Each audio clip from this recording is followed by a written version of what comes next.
Are you serious? Are you serious, folks? The update quickly on the earthquake that hit Taiwan. Of course, this was a 6.4 earthquake, but a 16-story building collapsed. We now know the update is 38 people are dead, but there's still over 100 people missing. And they just pulled out an 8-year-old girl, as you're witnessing here in the picture. They pulled her out alive from the rubble of a building in Taiwan. 60 hours she was buried in the rubble, but she's alive and was pulled out. Rescuers in Tian City freed 3 others also today, including the girl's aunt, as they raced to find more than 100 residents still buried in the rubble. One of the rescued was a woman found lying underneath her husband's body. Their infant son was found dead nearby. It's a terrible scene. She was conscious and was taken to the hospital. Rescuers said it appeared her husband's body had protected her from the falling beam. 5 of the couple's family members are still missing. And Taiwan's government central news agency is saying, of course, the rescue operation continues to go in as feverishly as possible.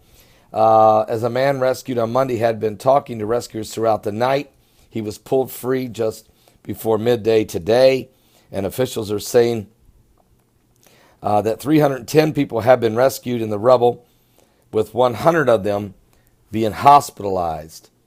A 6-month-old baby was pulled out alive also, but then died a few hours later in the hospital.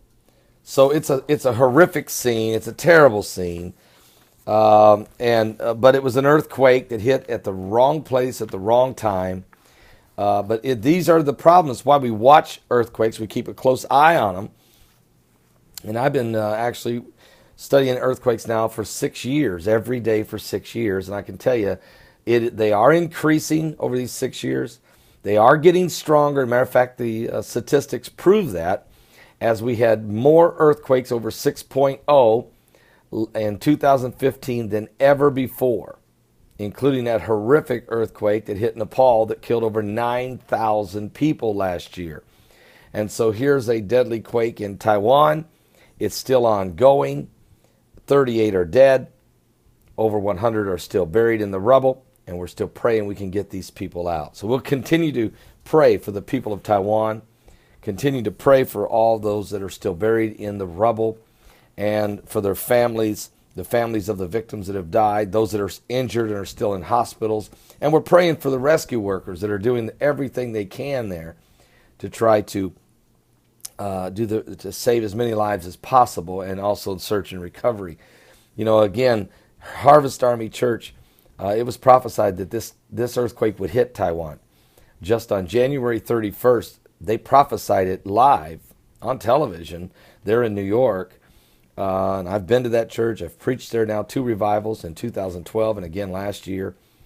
And so on January 31st, they said a major earthquake was going to strike Taiwan.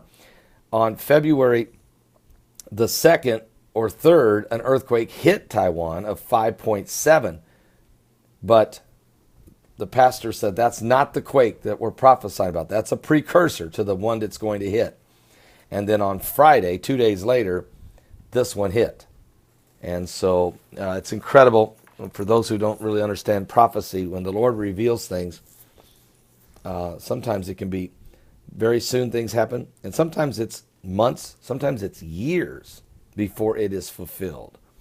So, but God's word is fulfilled again. Now, I want you to give your life to Jesus Christ.